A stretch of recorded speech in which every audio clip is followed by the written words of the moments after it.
it is time to talk about the best books of 2024. The most anticipated, long-awaited, behind, whatever we want to call it, all of those, perhaps. The video, it's here. Let's talk about my best books of 2024.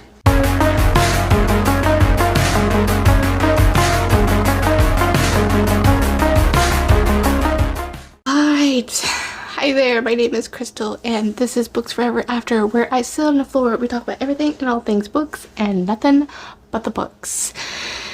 Now, as I said, as you could tell by the title of this video, we're talking about my best books, my favorites of 2024. And oh gosh, looking back, I read about 90 books in 2024. Which was a little less than I was expecting, because I think the year before I read 115, but really they're numbers. These kind of numbers don't really mean anything. If you read one book a year, you are winning, because the average person I think maybe reads none. So yes, the fact that we have reading goals is just an awesome thing in and of itself. The other thing too as well is, looking back, I don't want to do all the statistics and all the numbers of my stuff that I did, because frankly I'm already behind on videos. In general, I feel like I had not the greatest reading year, because usually I would have my favorite romantasies and favorite historicals. This year we're condensing it down to one video, because I really and truly 9 of these were probably my most favorite. One is kind of like an honorable mention, but yeah, I truly, most of my reads this year that were 5 stars were rereads. I think I had 6 rereads. And of my 10, I think 7, no wait, let me count. Of the 7, like 5 are historicals. I have a couple of contemporary and a couple of fantasy romances. So a lot of my fantasy romances were rereads for me, so I wasn't going to include these in my list. They're my favorites, obviously. So I didn't want to kind of beat a dead horse, so to speak, because I talk about these so many times, and as you're probably realizing, you probably already know, as I am already talking about my rereads this year, as I talk about my TBR, I'm doing always continuously doing a reread, so I will maintain that this year as doing rereads, but just doing them maybe 1 or 2 a month, because you know, when you only read 8 books a month, it makes your progress a little slower to get to the new books that you want to read, or books you basically haven't read for. And before we get started, don't forget to like and subscribe and hit that notification bell so you get notified for every time I post. With all that out of the way and all my ramblings, let's get into it. So coming in at number 10, and I have to say, as we always say, I have not cried at all reading normally, but this year was an exception, and this alone has put me onto my number 10 of the year, and that is The Scoundrel in Her Bed by Lorraine Heath. Now, this has a second chance, which obviously is like my favorite trope.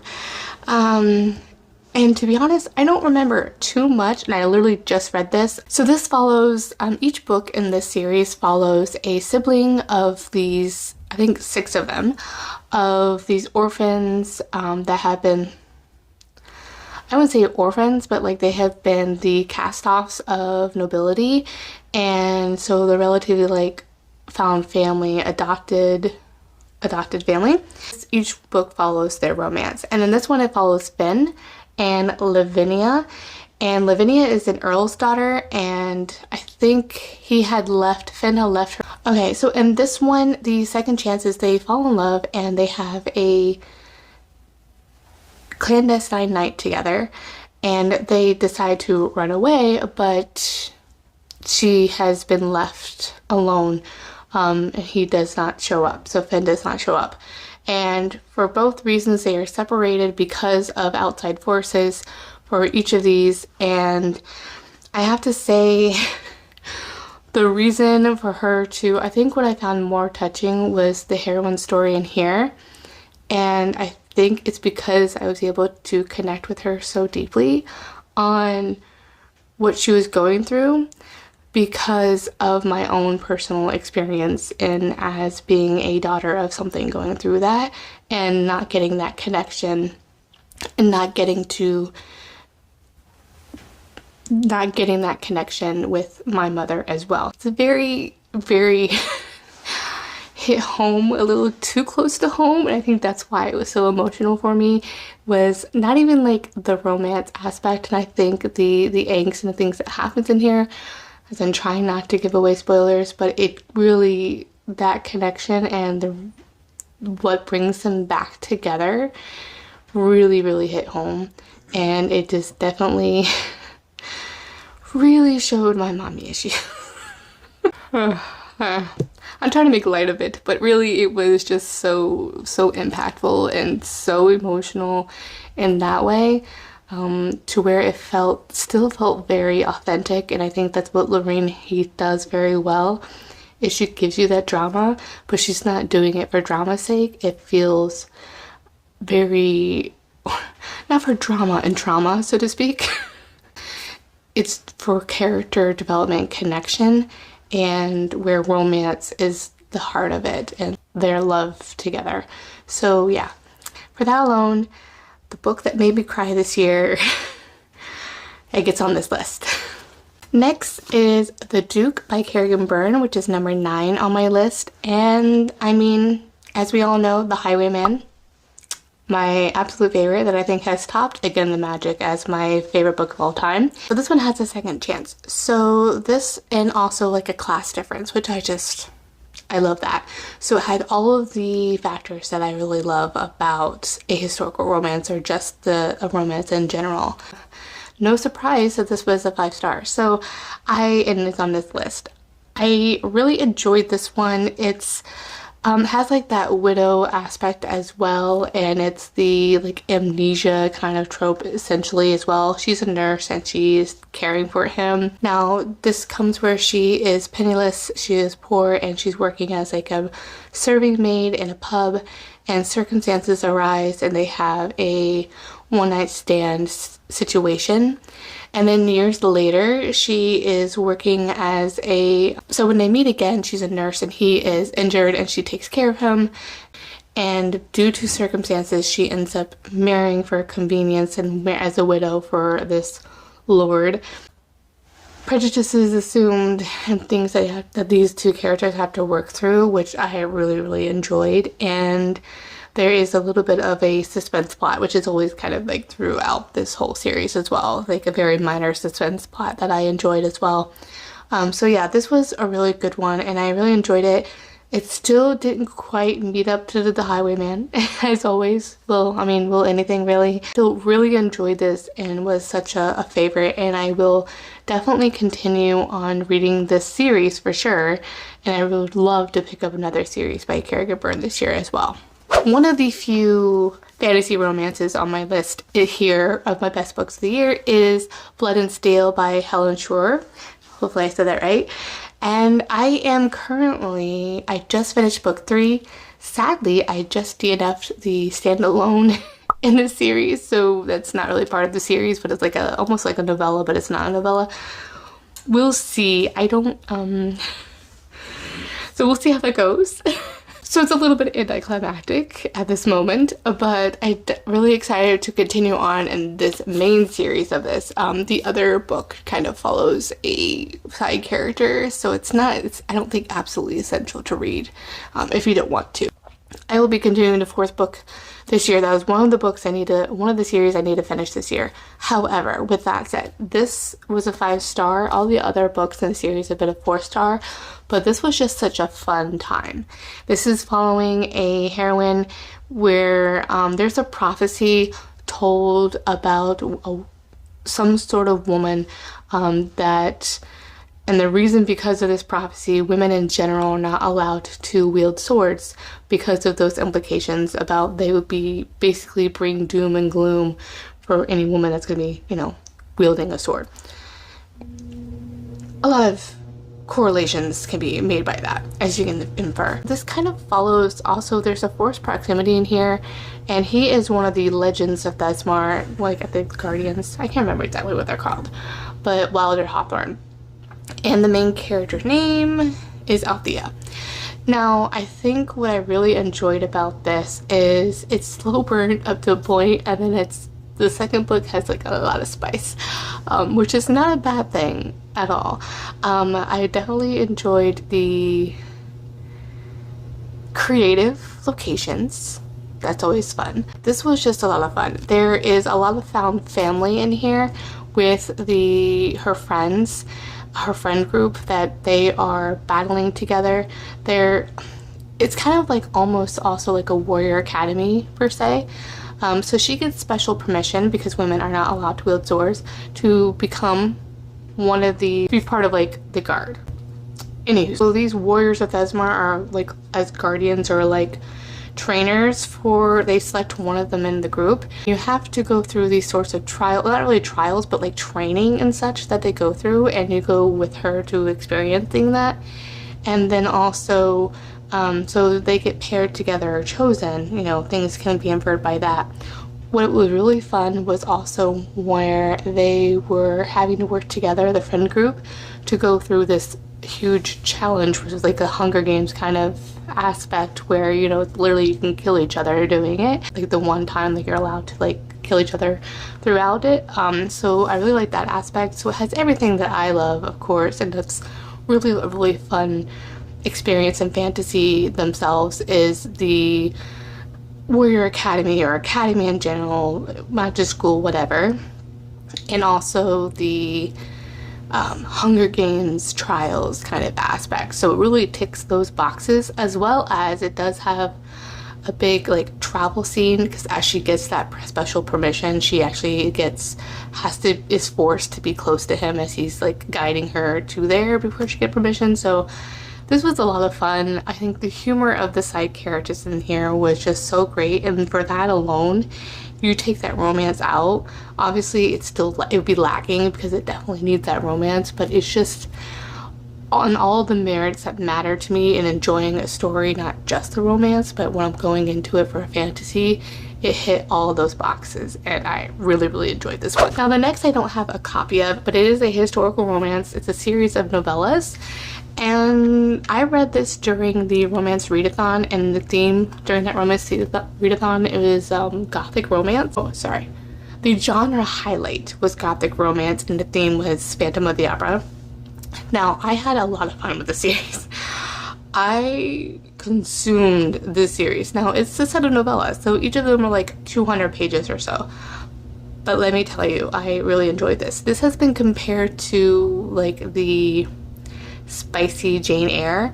I think it actually follows more on the lines of Rebecca, maybe a cross between Rebecca and Jane Eyre, but as you know, Jane Eyre is one of my favorite, like, I would say classic historical romances at this point, because that was such a romantic book.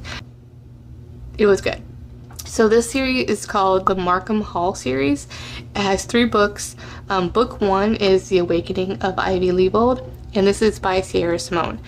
Now, I have to say, Sierra Simone's like contemporary romances are not necessarily my favorite. I kind of think like the Arthurian like retelling, like contemporary retelling or inspiration ones, I really wasn't a fan of those. I did enjoy book 1 and book 2 a little bit, but I like DNF'd book 3.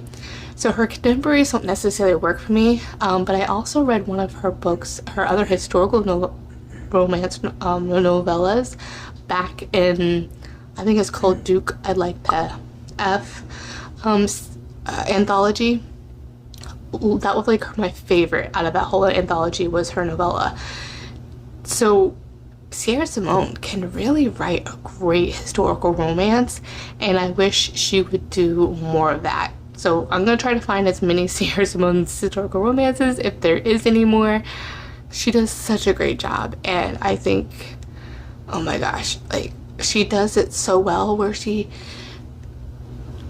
essentially captures the angst, the inner turmoil of the characters, which is really what I'm looking for in a angsty or yearning. Is I want to feel when their heart is hurting. I want it to make my heart hurt. And that is really what she did so well. I think book 1 in this set of series is what was my favorite, and it did it so well. I think book 3 lost its steam a little bit. It kind of, especially once it moved away from the gothic like castle, the setting that we were in, and moved to London a little bit, it lost that like gothic feeling, the vibes that I loved. Such a great one. It literally follows this very similar kind of trope situation. I don't recall if it's, again, it's been a while, but it's very similar. I think she's a governess or becoming, yeah, I think I'm a governess. Very intrigued by he may have murdered his wife or something like that, and well known that people speculate that he may have murdered his wife, which is very similar to Rebecca, which is why I kind of think it follows that a little bit more. And it has a little bit of like hints and elements of like this BDSM, like master slave elements to it, but it doesn't even really dive into that at all. But it does, I don't know, it's just such a very sensual historical romance, and it was a really good fun time, and I highly recommend it. Next, I don't have a copy of it yet, and I will definitely want to be purchasing more, reading more, and also finding books by this author, and that is Stacy Reid. This book was A Matter of Temptation. This is book 1 of the Unforgettable Love series. Oh my gosh, I never knew that a workplace romance could work so well in a historical romance, and this was it. This was just such a fun read. It's like a hidden identity trope at the start of it. I mean, he finds out that she impersonates her twin to kind of go attend a duel, that her twin stupidly put himself into that situation and challenge someone because to kind of project off of to the hero when he was cheating at cards and things like that. It's like a whole shenanigans, but their meet cute was just so good. So funny, her showing up as her twin. Now her and her twin have been like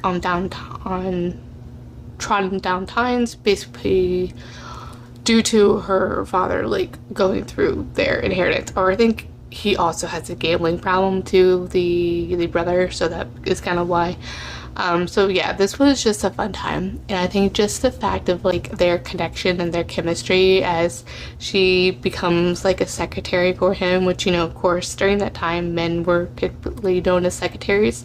Today's world, women have been pushed into that kind of gender norms as being secretaries and things like that. So it was very interesting to see also that split as well, just as a society kind of situation, how things have changed and the way that society structures certain roles and things to men versus women and things like that. But that's a whole other diatribe. But I really enjoyed this one so much. It was a really great read, and I also even read the novella that was at the end of it because I checked out this copy from my library.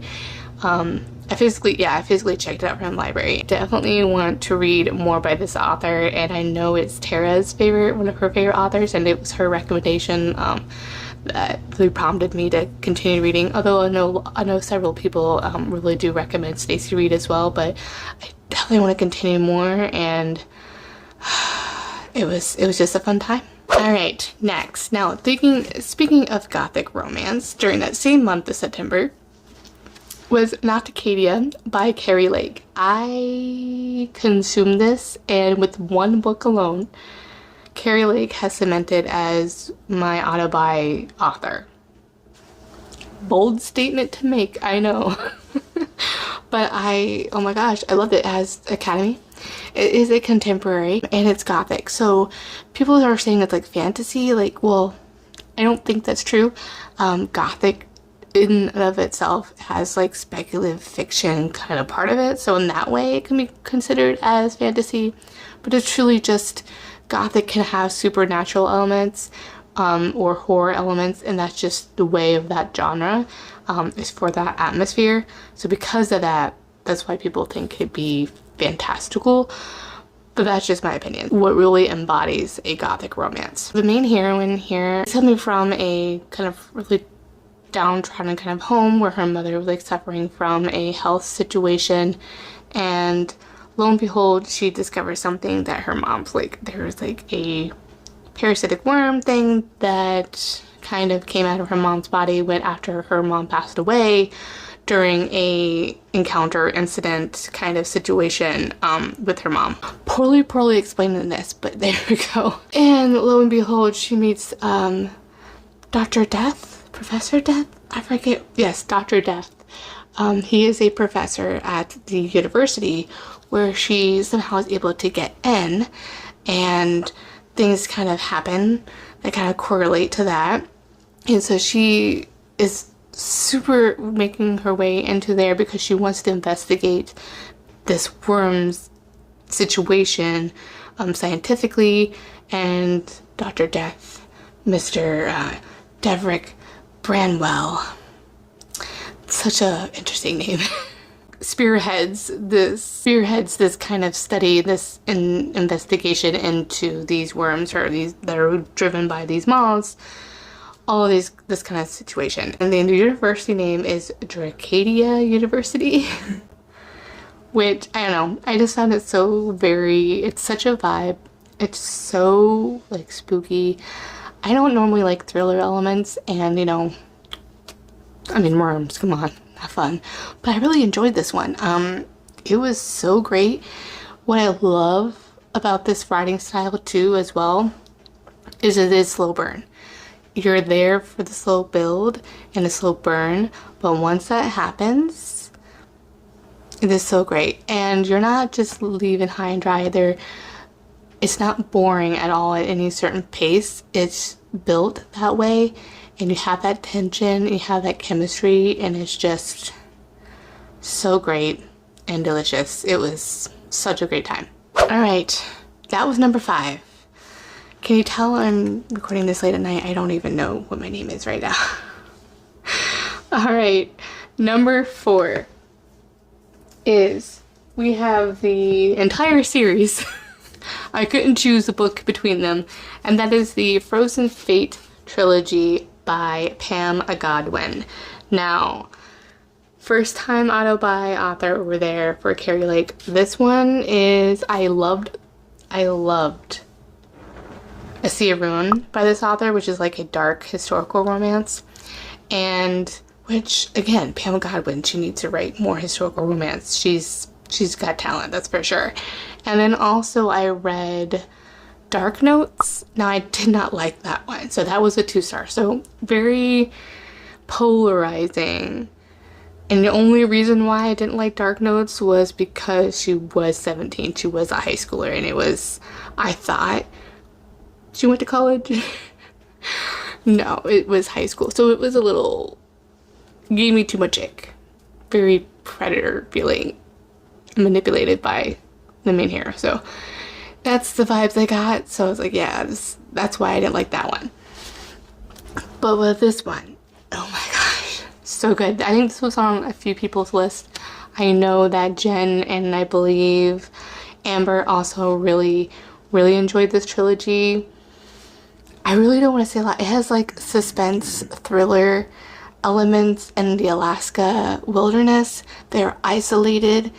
The heroine is kidnapped from her home after her and husband have a fight, and she was already in the process of thinking about leaving him and leaving him that night because of an argument they were having about a certain subject. And yeah, so the husband thinks she left, but you know, that opportunity where, you know, and then she's kidnapped. So that whole situation in itself, that is just the tip of the iceberg on the whole everything above that. So this is a white juice dark romance. She is taken to this abandoned Alaskan wilderness by a man named Denver to, she doesn't know why, when or why or why she's there at all. Who, what, when, where, why, to take with his sons. So that, I'll leave you with that. Let me just say, book 1 I think was my favorite. Book 2 was definitely more of a story of survival in the wilderness and that whole experience of being there with the characters. Book 3 has some revelations and it was good. The only reason why it wasn't my absolute favorite, I mean, it was very, very close. But there was just a couple of things that were making it my total top favorite. Was I think the opportunity to delve more into the connections of the characters, more on like the, I don't know, the connections with them. It became more about the suspense part in the third one, so that kind of took away from it. I wanted more of their relationship part together.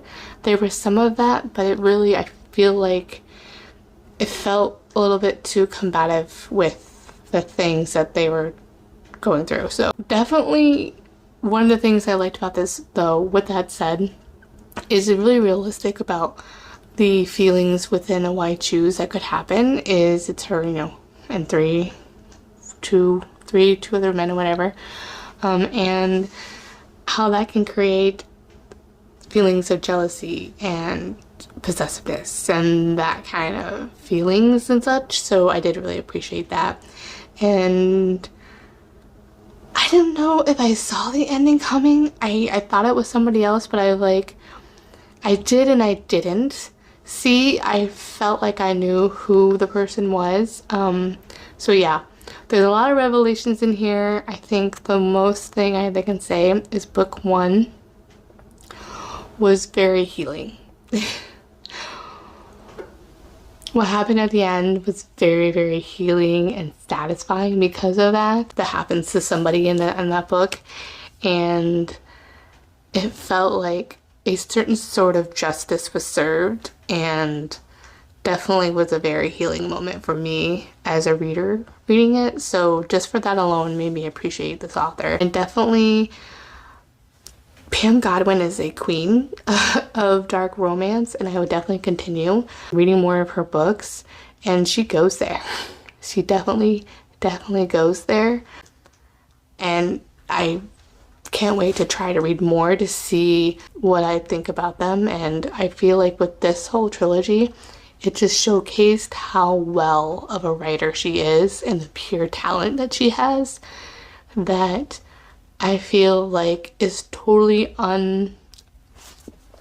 underrated, because because as a person writing romance is not as well appreciated on the pure talent in writing, because it's not literary fiction. But the way that she wrote this was a literary masterpiece. I don't know how bold of a statement that is, but that's truly, really my feelings on that.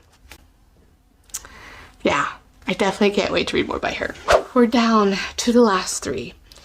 Now, I think this is I have a fantasy romance, a historical romance, and a contemporary romance to round out my top 3. Now, in any of these order, yes, they're kind of in order on my favorite, countdown wise, but at the same time, they also were just so well, and I love them for different reasons. And it's a very, very strange thing to say. But we have here, as no surprise, we have from my fantasy romance, which is the number 3 here in this place on my list, is the Kindred's Curse Saga by Pango. Now, she has been traditionally picked up this year, and I was expecting to have already read book 4, which would be Burn of the Everflame. But because she got traditionally picked up, which is just, that's an awesome thing when an author gets picked up. And so I have here Spark and Glow. I do also have the indie versions. So I have Spark, Glow, and then we have Heat here. The traditional book of Heat is going to be released, I think, in March 2025. I already pre-ordered that one because it does have content, and I love having a hardcover for my fantasies. But with that said, so there is no release date yet on Burn, so I was kind of a little annoyed because April and I had read, I think, Glow in one of our books as one of our book club books for February, I think, in 2024. And then I think Heat was expected to be coming out in like June or something like that. And so whenever it came out, I read that one. And then because April wanted to read it because we were expecting it to come out, I think, in July, or I forget, whatever the timeline was. So I read book 3 twice in 1 year, which could explain why I didn't read as much, because fantasy, they can be chunkers, and this one on the Kindle is 1,000 pages. Physically, I think it's about 800, 900 pages. Is it? I don't even know. It's this one. It's a thick one. That's intense, and I think that's Sarah J. Maas level, okay? But actually it's only on the page. Let me see here. Yeah, it's 761 pages physically, and of course this is a day, so it's like heavy, but so good.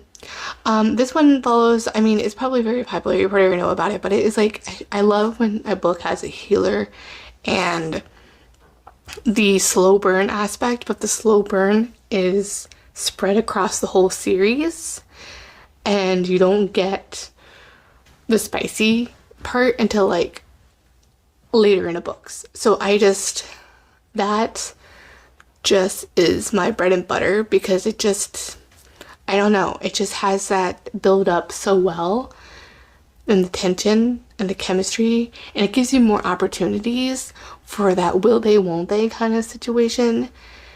And yeah, I really enjoyed this one. I can't wait for book 4 to come out. Final 2. My number 2 spot for this year, or what year is it? 2024, is the historical romance, which was Yours Until Dawn by Teresa Medeiros. Now, this was a 6-star book, and I read this as part of my Beauty and the Beast reading vlog of historical romance. I did it as a collab with Becky as well, and this was the best one out of a lot. Obviously, this was so good. Beauty and Beast retelling. She is a nurse, kind of like taking care of him. He has become blind due to an injury during the Navy kind of situation. And yeah, so good. So good. There's a good like found family here as well, with the maid and the butler kind of situation, and you find out other things that are revealed that make this even more my favorite, because things I love. And this was just so good. The angst too as well, like what she's feeling, especially during the climax of the book, was just so well done. And I absolutely love this so much. There was one scene that I thought was took me out of the story a little bit, because I was like, I wouldn't do that. And there's a scene that had just happened, and they immediately have a little bit of a schmishy time, but his hands are probably covered in certain situations, and I'm like, performing certain things, I don't think I would want his hand there. I'm like, that's like, no, he needs to wash. If you want a disease, that's how you get a disease. That's not on the spot you want a disease either. But besides that, this was such a good, emotional, like, sweet one, and I just love this one. I really would love to try more by her. The final one, talk about angsty. Talk about angsty. This was my favorite. Man, I just consumed this over a weekend, like legitimately. And that is the Ravenhood series by Kate Stewart. Now, Exodus, top tier favorite. It had the most tension, the most angst, and oh my god, to drama. So good. This is like a modern Robin Hood retelling with a little bit of like a mafia twist almost. I don't know. It's a very, I'm saying it very vague, but it's so good. The first book, it does not have a, it has a menage a trois, but it is not a I choose book. She does choose somebody. It follows the heroine where she comes to this town because her dad is like the rich bigwig guy, and in order to get like her inheritance or something, she has to work at his like factory or whatever. And she encounters these men, whatever. And so book one kind of follows that summer that she's there. And book two follows like her coming back to the town in present day. And yeah, it's so good. So it starts with book one where you know she's going back to town, but then it does a flashback of like that summer and that situation. Book two really opened and revealed a lot of angst, and it was just so good. Oh my gosh, so messy, which is something that it had the elements of things that I love about like a toxic billionaire romance. That is just like the drama, the angst that the heroine feels, the yearning, oh my gosh, and just the chemistry and connection. It was just so great, and the spicy scenes were spicing. They were just great. So this was just a whole 6 stars for me, making me tear up. The one of these lines here that still kills me, because you don't know who she chooses until like book 2. Oh my gosh, it was so good. And the line that just kills me every time I hear it or she phrases the phrase of it is, "We love rainy days, don't we, baby?" Okay, that just breaks my heart every time. Every time. I did have a favorite, by the way, and it's who the main person is, and that I like the main person that she chooses. He was my favorite, and I'm so glad that she chose him. I mean, it's one of those things that's pretty obvious who she's gonna choose, so but still, it still kills ya. It still kills ya so bad. Oh my gosh, so good. Now I have to say, there's like the Ravenhood Legacy that's getting published this year. I think the first one has just been released, so I definitely want to pick that one up. I did pre-order book 2 and book 3, but it's like following, I don't know if it's like a sister series. I think maybe the first one kind of follows one of the characters in here, kind of like in a prequel scenario, I think. I'm not sure, but I heard Ravenhood Legacy and I was like, hello, I'm showing up to the party. Can you just, here you go, I'm here. I definitely want to read that one. I'm just so excited about it because, I mean, when I'm excited about it, but like I don't know when I'm gonna get to it because my TBR is a mile long. But yes, so good. It was the best. It was the best. It was the best of times and the worst of times. I mean, it was a ride, but I loved it so much. And I read that series because of Autumn, so I would definitely link her channel down below. I think she's mainly on Instagram now, but yeah, if it wasn't for Autumn, I mean, Autumn's got the Rex. I mean, we got the similar, like, I want the angst. I want the angst. Those are all my favorites that I read in the year of 2024, and so I am already, it's already February 2025, so we'll see how the year is going. As I said, I filmed my worst, and now we have the best, and we just have so much more positive things to talk about, hopefully. That's it. Those are the best books that I read in 2024. Let me know down in the comments what was your favorite of 2024. And if you don't want to comment that, but you want to let me know that you were here, go ahead and comment a star emoji for like the shining stars of 2024. And right, and as always, I will have my links down below, my Instagram, my Amazon, and my Amazon wish list. And yeah, those are all the books, and I will see you guys in the next one. Bye.